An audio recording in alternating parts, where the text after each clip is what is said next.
언제까지 유튜브와 SNS만 보며 매매를 하실 계획이신가요? 이제는 달라져야 합니다. 합리화는 그만 올바른 경제관념이 필요합니다. 코인랩스에서 투자의 방향성, 나만의 투자 방법을 배워보세요. 몇 가지 이유가 있죠. 저번에 이 자리가 중요하다라고 얘기를 했었고, 그리고 이제 여러분한테 드리고 싶은 말씀이 뭐냐면, 이 중요한 자리를 지킨 건 맞습니다만, 지금 보면은 이거 터치에 하프필까지 나온 거예요. 이 플립에 대한, 그러니까 페어밸류 갭에 대한 얘기도 될 수 있지만, 그거에 대한 얘기는 뭐 요거 하나 빼버리면 그냥 요 윗자리니까, 이렇게 되잖아요. 뭐 아무리 적게 잡아줘도 요만큼, 또는 되게 짧게 잡아주면 요만큼, 러프하게 잡아주면 요만큼이 될 텐데, 페어밸류 갭을 기준으로 보면은 풀필까지 나온 거예요. 근데 아이고, 약간 아이고, 나온 건데, 그 종종 보여드렸던 그거, 제 작도에 오래된 작도, 작년 언제야 봅시다.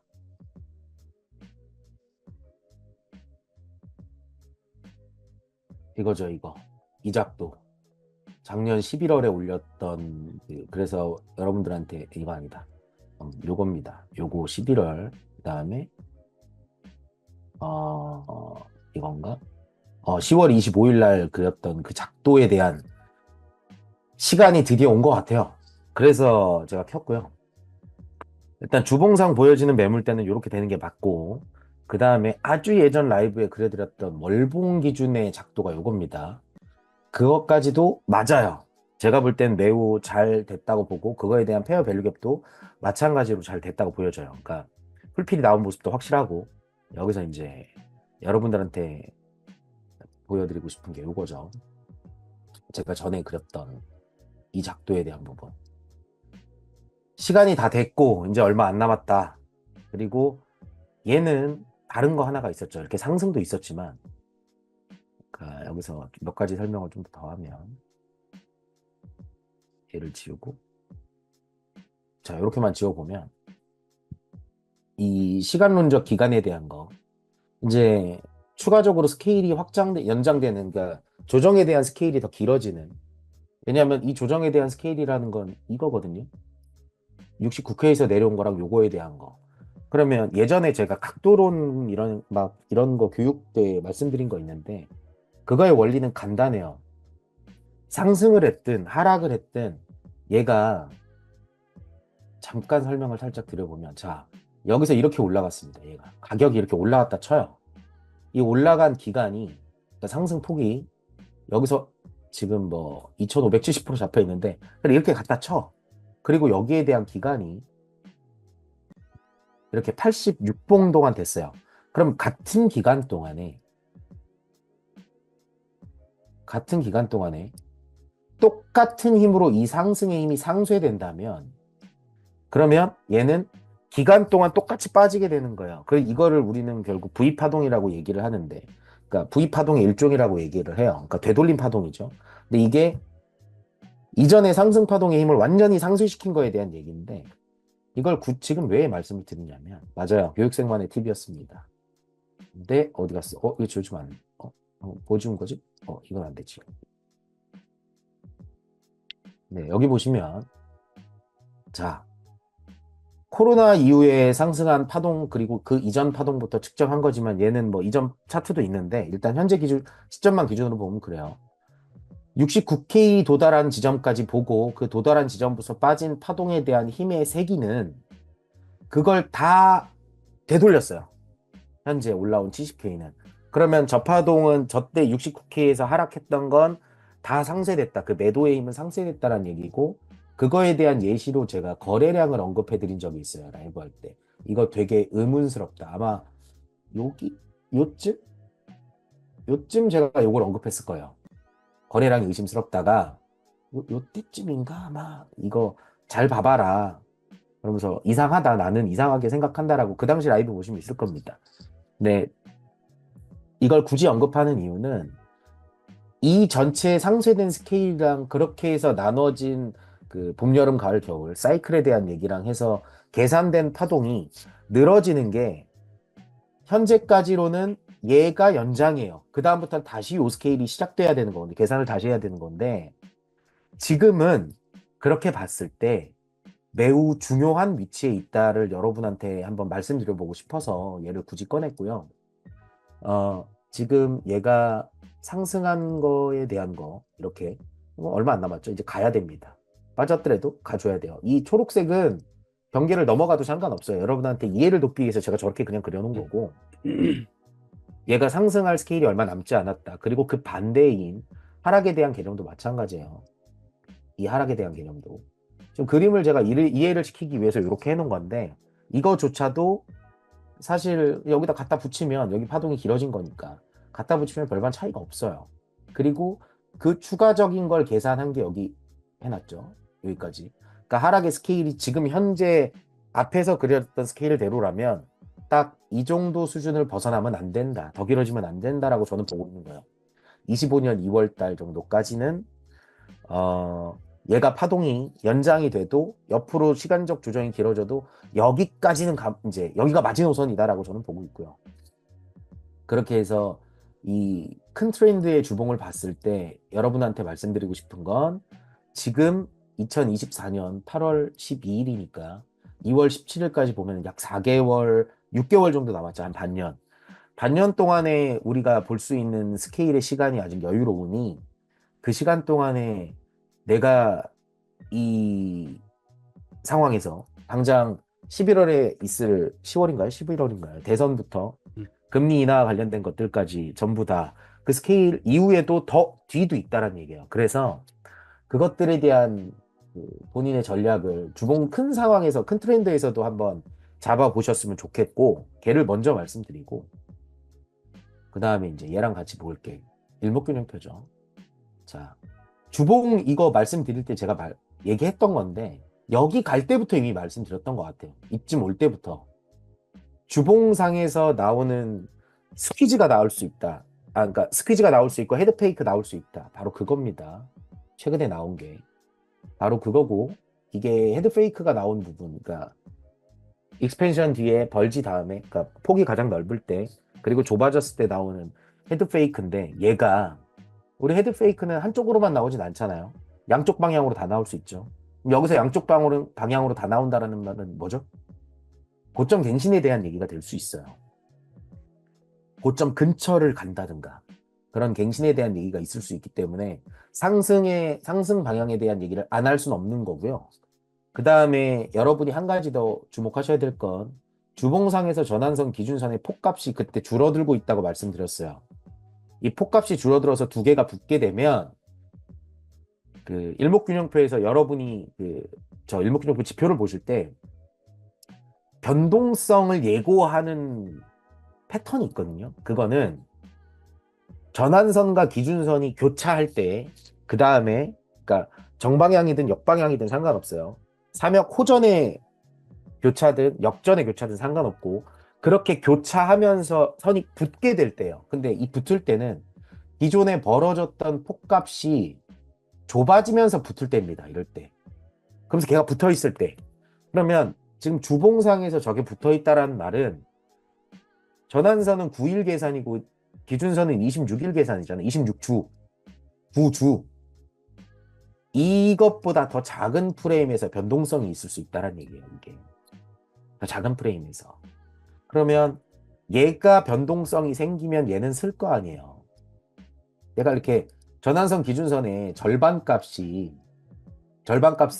26일 26 캔들 앞으로 보내놓은 게 선행스팬 1이니까 얘니까 얘 이렇게 보내는 게 얘니까 얘는 항상 전환선 기준선 사이에 있단 말이에요. 이게 그럼 얘가 붙어서 고점도 못 깨고 저점도 못 깨면 여기 있는다고요. 계속 얘네 셋은 여기 있어.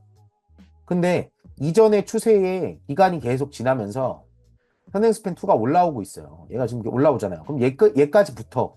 그럼 뭐죠? 그게 스케일이 커지면서 센 게 오는 거거든요. 우와 진짜 센 거 간다. 이게 변동성의 얘기예요. 다른 방식으로 풀어낸 이거를 주봉상에 게 있으니 이제 진짜 큰 거 온다예요.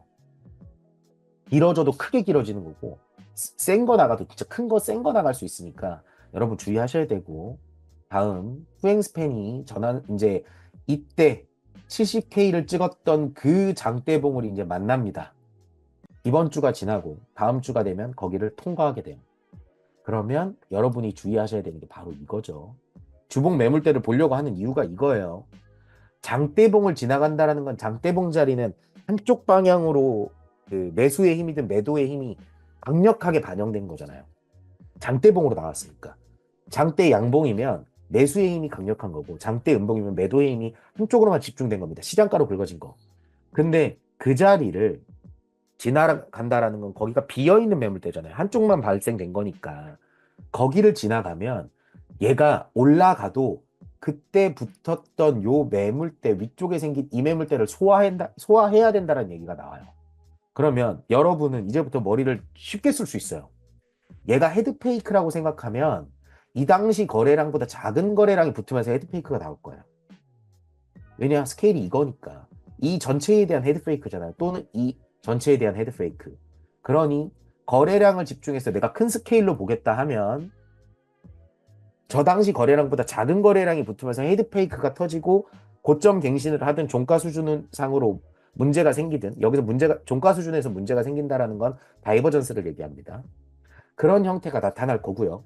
그렇게 됐을 땐 거래량을 동반하지 않은 매물대를 뚫은 거기 때문에 우리한테 숏 기회를 줄 거예요. 그 숏 기회를 절대 놓치면 안 돼요.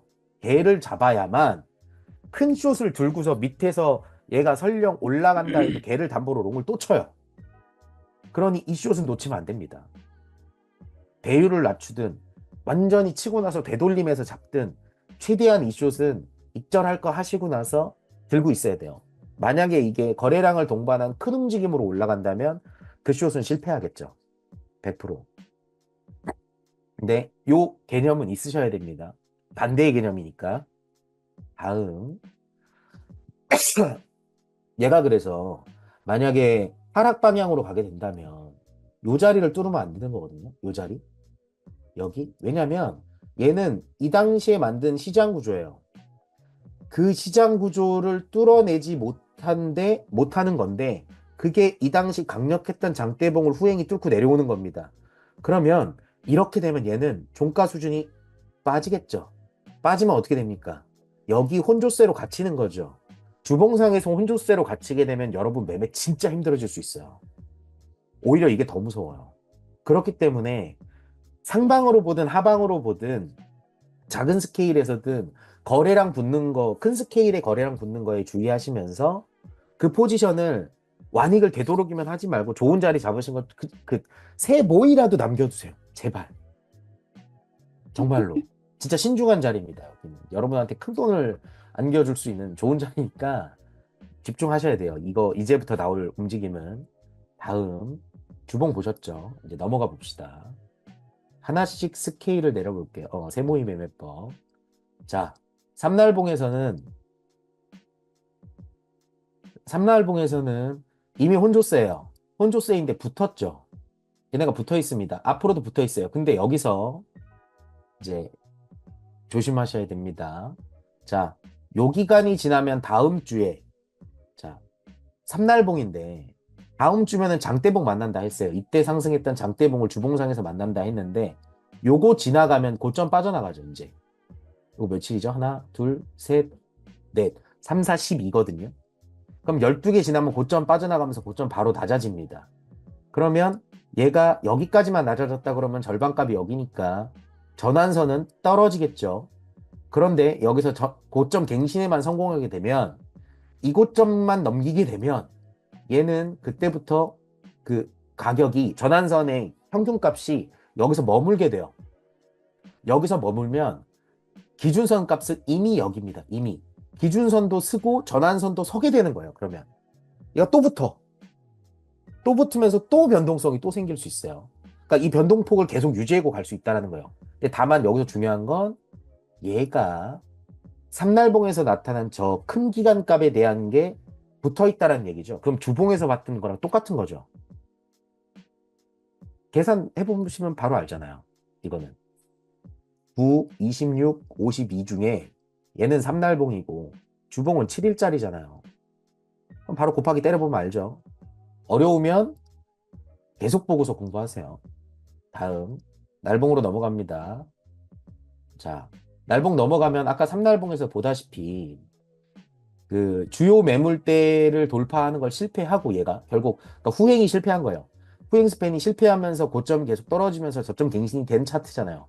그런데 지금 현재 그 후행 스팬의 위치는 그러니까 현재 종가의 위치죠. 종가의 위치는 이전 상승 여기 때 만들었던 선행 스팬을 그 자리를 밟고 있습니다. 그럼 얘가 여기서 약간의 횡보만이라도 거쳐줘서 이 자리를 돌파하게 되면 여기가 언제죠?